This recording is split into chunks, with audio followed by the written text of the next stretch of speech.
Hey guys, I'm Mike, and I'm here at Aaron Sims Creative in LA, where they're using cutting-edge techniques and real-life science to bring the monsters of Rampage to life.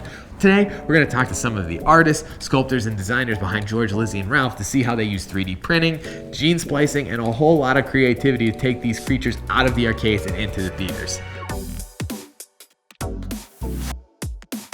Rampage was an opportunity to create monsters. So I love creating monsters, especially big monsters fighting in Chicago. Who doesn't want that? Monsters are ASC's bread and butter, but Rampage director Brad Peyton had a unique scientific vision for his rampaging beasts.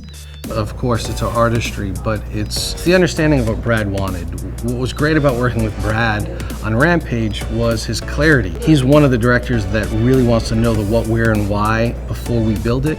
And for Rampage, it was very specific because they were using this technology called CRISPR for the film.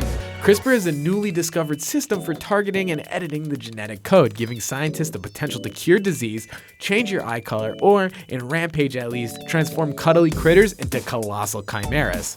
In order to do that, we were directed to take attributes from other animal groups. What makes it faster? What makes it stronger? What makes it scarier? Part of this design is taken from the aspects of a cheetah: longer legs, slender, more aerodynamic. That was just a super unique process, being able to kind of blend attributes of different animals together to create a giant, believable creature. So we looked at elements like that. Okay, well, what's gonna make this wolf different than any other wolf? For the wing here, we were looking for an almost winged squirrel, right? You know, with the webbing between the appendages. Why does he need little wings? And so we started coming up with the membrane between the arms, like maybe it flies like a squirrel, maybe it flies just full out like a bat. But that was an advantage that it had over the other creatures. Every little part of the design of all three of these creatures, they all have a play off of each other and how they interact. There were elements of elephant tusks on Lizzy, so just integrating, mammalian, mammal-like qualities into the reptiles, reptile-like qualities into the mammals, like, with Ralph. With a crocodile, he has this gigantic weapon for a tail that he can just smash things and rip it apart. And also has spikes on its back that would actually open up, and if you were attacking its back, it would basically, like a porcupine, like just rip you to shreds. So it became all these interesting weapons that they were growing within, and that was part of the design process. It wasn't just for the cool factor, but it was for its function.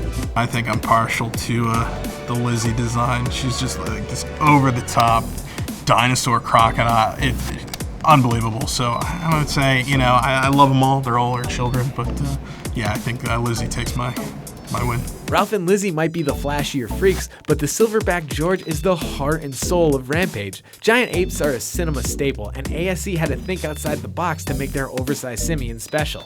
A lot of these creatures and characters, we've seen aspects of them in film. Like we've seen big gorillas, King Kong, Mighty Joe Young. There was something early on that in the design process where I threw out making George an albino gorilla. Everyone seemed to resonate with it. But it wasn't until they saw the design that it was like, that's unique, that's gonna stand out. It won't be when someone sees a trailer and they go, oh, it's another King Kong movie. There's a terrifying aspect of a gorilla because when he roars and he's got all those teeth and he pounds his chest, it's intimidating. And that's part of the fear. But there's also a side of it that's warm and caring. And in this film, George was Dwayne's friend and then became infected, which was affecting his mind. So he was going a little bit insane. So we had to bring him back to reality before it's too late. So you see these two sides of this character, and it's an exciting journey. Speaking of exciting journeys, ASC has fully embraced an emerging technology that's changing the way movies are designed. Well, 3D printing, it's been around for a while, and I've always been fascinated by it. It's only recently that many different companies have been able to create it to where it's affordable and easy enough to actually create, your print. 3D printing is an incredible addition to this workflow because with all this existing kind of in a digital landscape, so with the 3D printing, we have that ability now to bring it into the real world. And with Rampage, we got to print these guys and hold them and spin them around and see the way the light hit the surfaces and the way this guy would read in a real world scenario. There's nothing like seeing your work 3D printed. It's incredible. Whenever we got everything ready for the pitch package for this movie, we 3D printed Ralph, George, and Lizzy. We had them set off and painted. They came back and they were just beautiful. I was like, oh man, this is so cool. Like seeing our monsters in physical form, and you can really see the scale of them. And at the end of the day, it helps with the pitch. The directors, backers, they're all able to see it and they're like, that's rad. It's not just a printout or on a computer or a screen, it's a physical thing there, and it's made such a big difference on a lot of characters that immediately, especially execs, when they look at it and they go, oh wow, this could be a toy. And it just starts opening up ideas that they never would have thought of when it was just a printout. 3D printing is pretty impressive tech, but if you really want to make a designer's day, show them the mass-produced toy based on their creation. I mean, this is my boy right here, Ralph. As you can see, Walmart line of toys.